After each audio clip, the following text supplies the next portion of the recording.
Being entirely honest with oneself is a good exercise.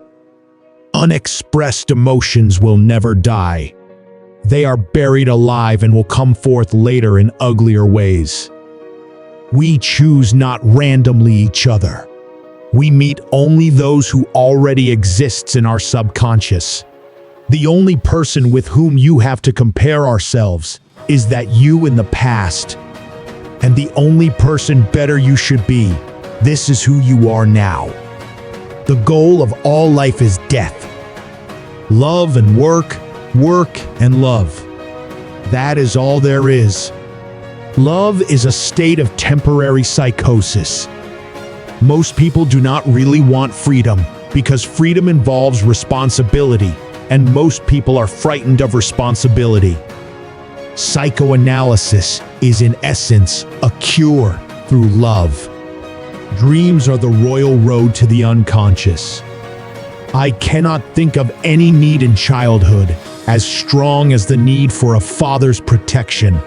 In the small matters, trust the mind. In the large ones, the heart. Love and work are the cornerstones of our humanness. We are what we are because we have been what we have been.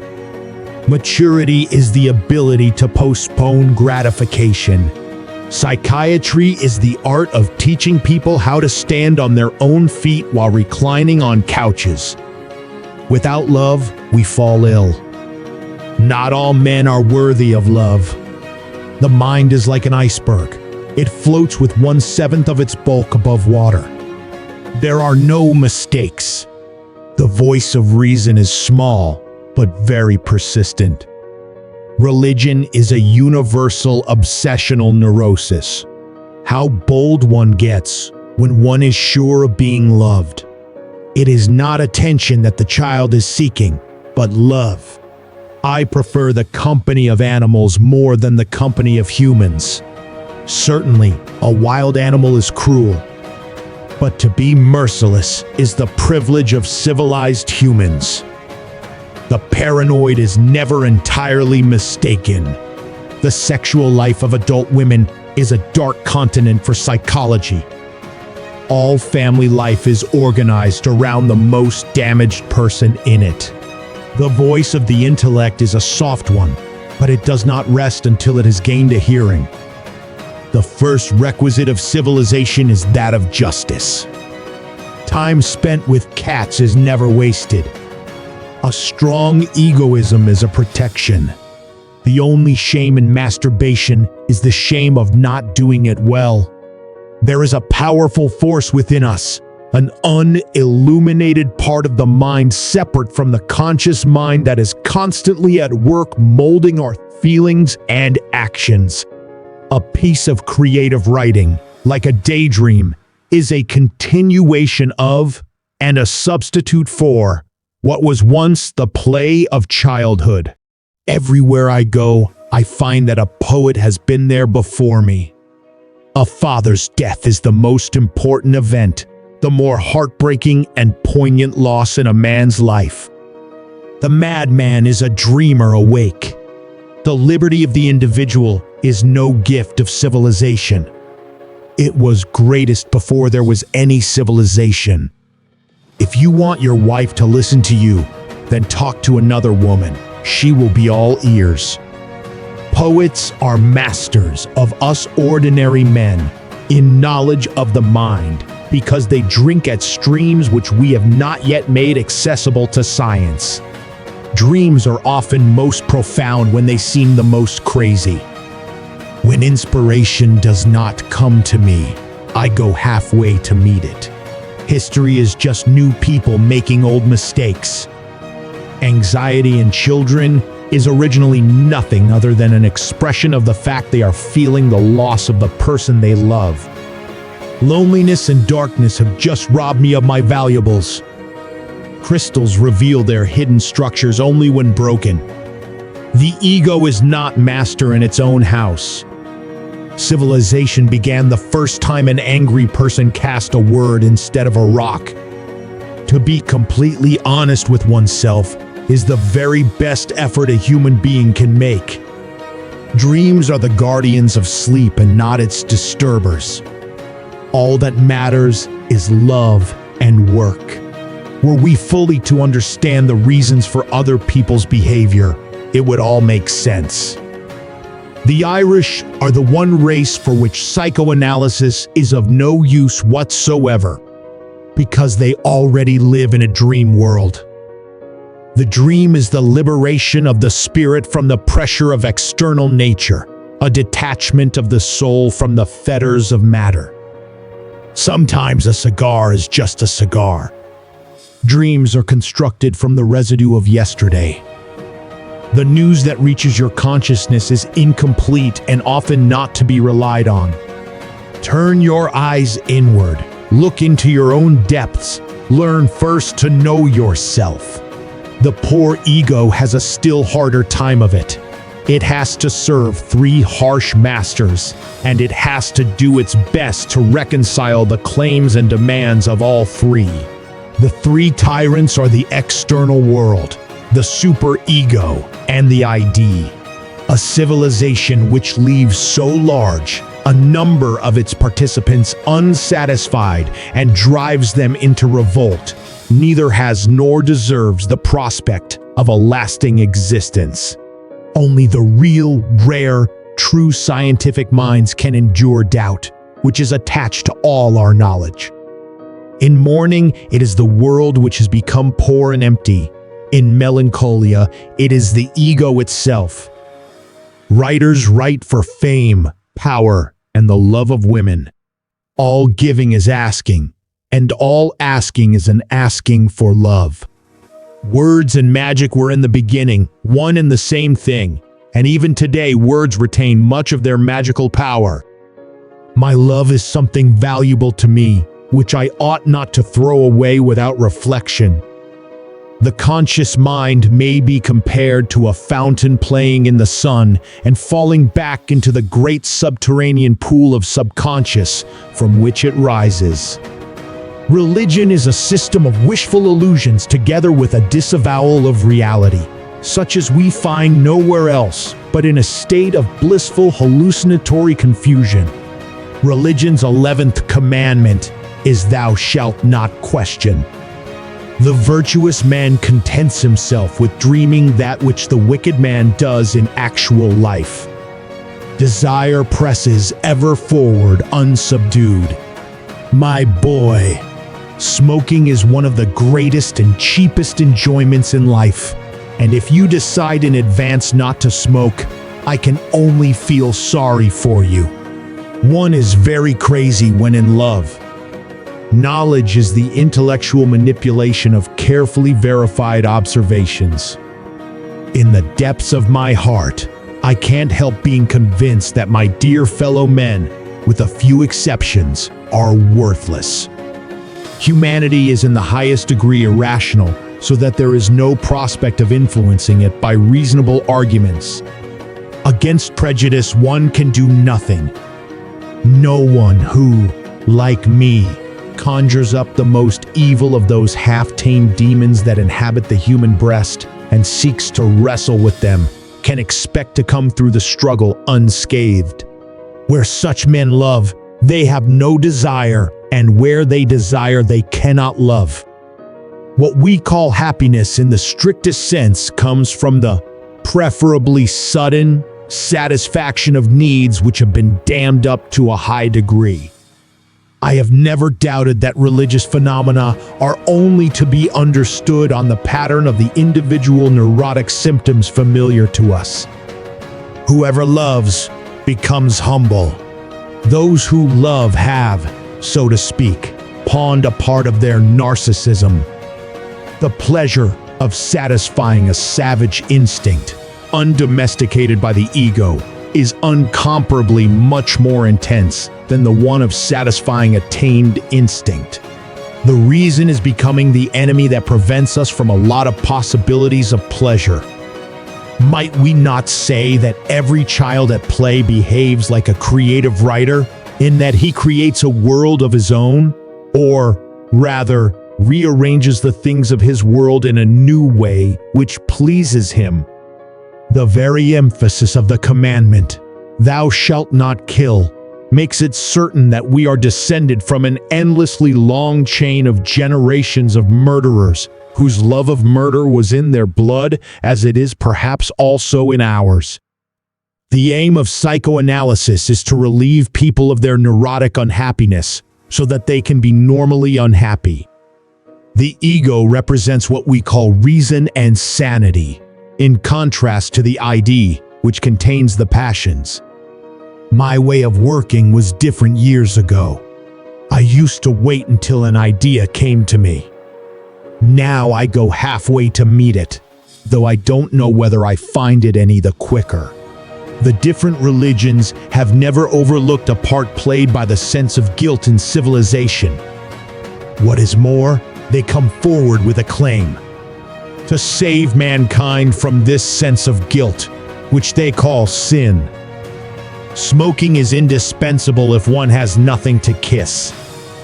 He that has eyes to see and ears to hear may convince himself that no mortal can keep a secret. If his lips are silent, he chatters with his fingertips. Betrayal oozes out of him at every pore.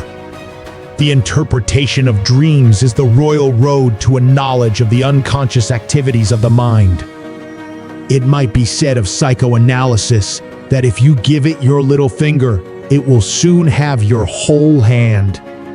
The more perfect a person is on the outside, the more demons they have on the inside.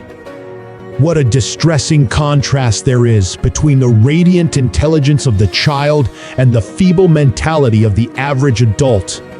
The great question that has never been answered, and which I have not yet been able to answer, despite my 30 years of research into the feminine soul, is what does a woman want?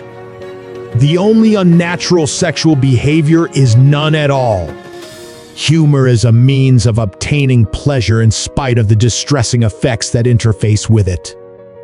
In the last analysis, the entire field of psychology may reduce to biological electrochemistry.